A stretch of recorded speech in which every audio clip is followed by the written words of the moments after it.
बदाम शेक थंडगार अगदी गाड्यावरल्यासारखाच कसा करायचा ते बघूत. दुधाला जास्त वेळ आटवीत बसायची गरज नाही. कमी वेळामध्ये 4 वस्तूपासून बदाम शेक तयार केलाय. पिस्ता आणि बदामाचे तुकडे याच्यावर टाकून घ्यायचे. बदाम रात्रभर पाण्यामध्ये भिजविले तर सकाळी बदामाची साल काढून घेतलेली आहे. 40 बदाम येथे. याच्यातले 5-6 बदामाचे असे बारीक तुकडे करून घेतलेले आहेत उभ्या साईजचे. इथं 1 लिटर दूध तापून साई काढून घेतलेले. दूध कोणतं घेतलं तरी चालतंय. साल काढले बदाम मिक्सरच्या भांड्यामध्ये टाकायचे आणि 1 छोटा ग्लास भरून दूध 1 लिटर दुधातलं बाजूला काढून ठेवलं होतं ते दूध ह्याच्यामध्ये ओतायचं आणि मिक्सरला फिरून पेस्ट काढून घेतली.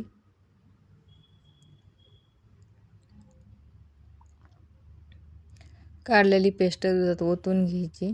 थोडंसं राहिलं ह्याच्यामध्ये चिटकून. ह्याच्यामध्ये थोडंसं पाणी टाकायचं आहे. पाणी टाकून हिसळून घ्यायचं भांडं.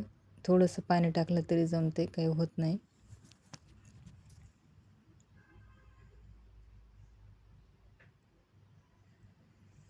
एक वाटी साखर टाकली. साखर जास्त टाकायची असली तरी जमते. गोड करायचं असलं तर मी इथे 1च वाटी टाकलेली आहे आणि चमच्याने असं हलवून घ्यायचं आहे.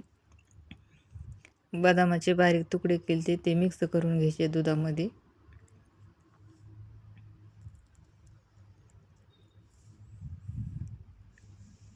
हे दूध आता बाजूला ठेवायचे आणि कस्टर्ड पावडर घ्यायची. कस्टर्ड पावडर चमच्याने 3 चमचे घ्यायचे. 1 लिटर दुधासाठी 3 चमचे पावडर घेतली.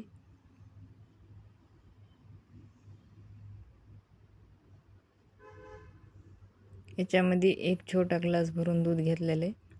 हे दूध दुसरे आहे, ह्याच्यातलं नाही. दूध आणि पावडर व्यवस्थित मिक्स करून घ्यायची. याच्यामध्ये गाठी होऊ द्यायच्या नाही. तर गाठी होते तर गाठी होऊ द्यायच्या नाही. तर चमच्याने व्यवस्थित मिक्स करून घ्यायचे.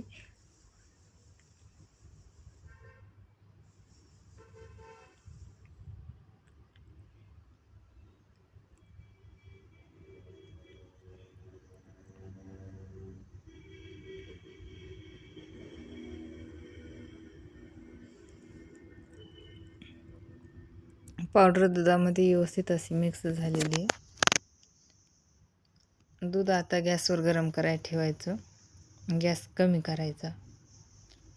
दुधाला सारखं हलवीत राहायचं आहे. साई येऊ द्यायची नाही. दूध बुडाला चिटकू द्यायचं नाही. त्याच्यासाठी सारखं हलवीत राहायचं. दुधाला उकळी आल्याच्या नंतर पावडर टाकायची. तोपर्यंत हलवीत राहायचं आहे सारखं दुधाला.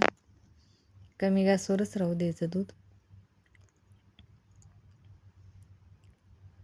दुधाला उकळी आली. आता याच्यामध्ये पावडर ओतून घ्यायची. पावडर दुधामध्ये ओतून घ्यायच्या आधी पावडर व्यवस्थित मिक्स करून घ्यायची. चमच्याने सगळीकडे हलवून घ्यायची. वाटीला चिटकून बसती, चिटकून द्यायची नाही. पावडर दुधामध्ये मिक्स केली. पावडर दुधात मिक्स केल्यापासून 12-13 मिनटं दूध गॅसवरच राहू द्यायचं. कमी गॅसवरच ठेवायचं. सारखं चमच्याने हलवीत राहायचं. नसतं साई येते, बुडाला चिटकते. त्याच्यासाठी सारखं हलवीतच राहायचं आहे दुधाला. दूध असं घट्टसर जाडसर होईपर्यंत हलवीत राहायचे दुधाला.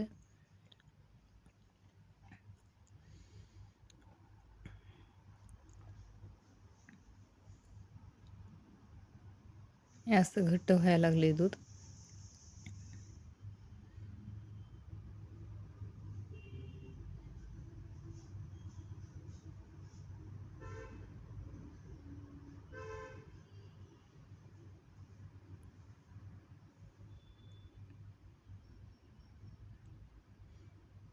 दूध घट्ट झाले. चमच्याला दिसायला लागलेले घट्ट झालेलं.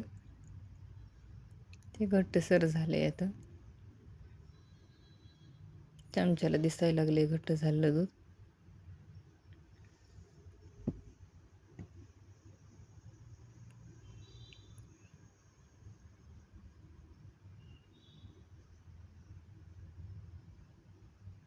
दूध थंड होण्यासाठी उतरून ठेवायचे खाली. दूध खाली उतरल्यापासून सुद्धा दुधाला सारखं हलवीत राहायचे आणि दूध थंड झाल्यापासून 4 तास फ्रीजमध्ये दूध ठेवायचे थंड होण्यासाठी.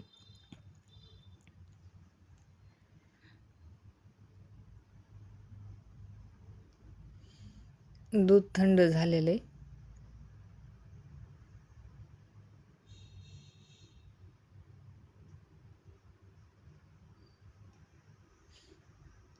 आता ओतून घ्यायचं.